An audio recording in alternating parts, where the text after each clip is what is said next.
In this segment, we'll consider how a neuroscientist views self-forming decisions and acts.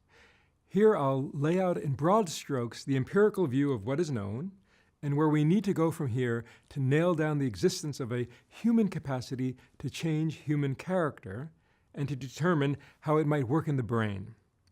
Since the majority of self-forming resolutions that people will start trying to live up to once they make a New Year's resolution involve improving self-control and becoming more virtuous, I'll focus here on self-control and how it may be learned.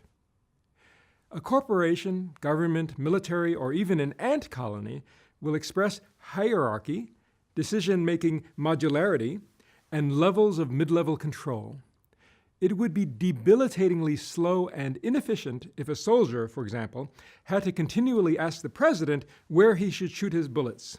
Rather, higher levels can play a role in training up mid- and lower-level managers, place constraints on their permissible decision-making, then allow them to decide themselves appropriately, since they, after all, know local conditions best.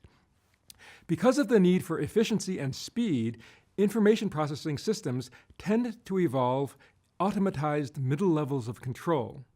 The mind is likely no exception. Yet, psychological accounts of mental control emphasize, at one extreme, automatic sensory motor control, and on the other, effortful attentional control. Modern accounts of self-control focus primarily on the role of the effortful exertion of will, when thought of as a verb, or willpower, when thought of as a noun or limited resource, in exercising self-control. Relatively few researchers have focused on mid-levels of control or the automatization of self-control. In contrast, Aristotle said, "We become that which we do every day. Excellence is not a virtue, but a habit." He emphasized that virtue emerges over time as the good habits or automaticities of thought and action develop through the practice of effortful self-control. With practice, that which started out as effortful becomes effortless. We come to automatize certain kinds of moral behavior and decision-making that we call having good character. Can the brain sciences evaluate whether Aristotle's program is possible given how the brain learns? Volitional executive control is closely linked with endogenous attentional selection and maintenance on an object of interest, while ignoring distractors, with associated capacities of error detection, task planning, prioritization, and task switching. Executive control takes place in a mental workspace where operations manipulate and maintain operands, and is particularly associated with two dominant frontal control networks, a so-called cingulo-opercular network, centrally involved in task maintenance or staying on task, and a lateral prefrontal posterior parietal network for executing the operations of a voluntary task, which we call the dorsal attentional network. The former network has also been implicated in willpower and error detection, whereas the latter has also been implicated in voluntary attentional processing, mental imagery, and working memory. Here are some images from researchers who have made these claims. Here we see the cingulo-opercular network, and here we see the dorsal attentional network. If executive control is the volitional governing of one's mental operations, self-control is the subclass of executive control specifically involved in resisting first-order impulses and desires. Self-control refers to the capacity to govern one's thoughts and actions, particularly towards maximizing the fulfillment of one's long-term goals, principles, and second-order desires. Thus, self-control is often associated with resisting temptations and impulsive behaviors. But it's also involved in making oneself persist in doing tasks, such as filling out taxes, that one might not want to do in a first-order sense, and governing the emotions. A subset of frontal lobe regions appears to govern self-control abilities, and compromised function in these frontal areas can result in increased impulsivity, such as difficulty suppressing habitual responses or difficulty suppressing the distracting effects of external stimuli in order to stay on task.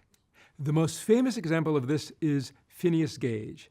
He was a responsible foreman working for a train track laying company, but one day, while tamping down the gunpowder, Alfred Nobel had not yet invented dynamite, it exploded and blasted his tamping iron through his brain, effectively knocking out his frontal lobes. He went from being able to govern his first-order desires to not being able to inhibit his baser desires and acts. He grabbed women and food as he wanted, got into fights, and so forth. So, in the absence of these amazing frontal lobes, we would all be Phineas Gage. These frontal lobes allow us to live, or at least try to live, according to our second order or higher desires and goals. There are substantial individual differences in self-control. Given that self-control is centrally concerned with governing impulsivity, low self-control and impulsivity are regarded by some researchers as essentially equivalent constructs. However, measures of self-control and impulsivity are not perfectly anti-correlated. High scores on self-control and low scores on impulsivity questionnaires correlate weakly but significantly with performance on many tasks that load on executive function. In the famous marshmallow test, again, participants can either opt for a small reward immediately or a large reward later. The capacity to defer gratification on this test and self-control scores from questionnaires predict success in many domains later in life, including school, income, health, well-being, and relationship quality. People low in self-control are typically relatively high on impulsivity despite the lack of a perfect anti-correlation. High impulsivity is generally associated with negative life outcomes such as higher substance abuse, lower wealth, poorer health and relationships, and greater levels of aggression and recklessness. Psychological analysis reveals three main classes of impulsivity: motoric impulsivity, associated with acting in the absence of playing out the likely consequences of one's actions; attentional impulsivity, associated with high distractibility and intrusive thoughts; and non-planning impulsivity, which is associated with a relative disregard for the future, being focused on the present, poor planning, and a preference not to be mentally challenged. Less commonly appreciated are potentially positive aspects of impulsivity, such as spontaneity and speeded decision-making. Okay, sure, Phineas Gage was spontaneous and made decisions rashly, but who would really want to be Phineas Gage after his accident? Overall, it seems that impulsivity does not lead us to make decisions that maximize our long-term well-being. There has been a great deal of work on the automatization of motor sequences and on perceptual learning that effectively automatizes the detection of perceptual features and conjunctions of such features. There has been much less work on the automatization of cognitive decision-making operations, though it's clear that practice can lead to reduced attentional load in a task that is, at least initially, very attentionally demanding. The automatization of decision-making may draw more upon medial prefrontal areas involved in the cingulo-opercular circuit and less upon lateral prefrontal areas involved in the dorsal attentional network. That is, the automatization of task maintenance may place less load on the cingulo-opercular circuits known to be very active in tasks that involve active task maintenance and error detection. Initially, executive control and self-control in some new domain is likely to prove attentionally demanding, but as these processes become automatized, they likely become less so. As they become automatized to a point that they require virtually no voluntary attention, they may begin to seem effortless to a person, at which point we might consider such decision-making and self-control now a veritable part of that person's character. This may offer a neuroscientific understanding of the cultivation of Aristotelian good habits, particularly those associated with executive and self-control. Of particular interest are the implications for free will and ethics of automatized mid-level decision-making agents. For example, if a soldier who would never voluntarily choose to kill his comrades at the level of fully voluntary executive decisions has voluntarily practiced war games that have led to the wiring up of automatic decision-making agents in him that then decide to fire on enemy-like targets, in what sense is he responsible for, say, a friendly fire incident that results in his accidentally killing his comrades? He was on autopilot, so is he to blame? Well, yes, in a way, because he trained up this trigger-happy automaticity instead of one that would cause him to wait a moment before shooting at his comrades.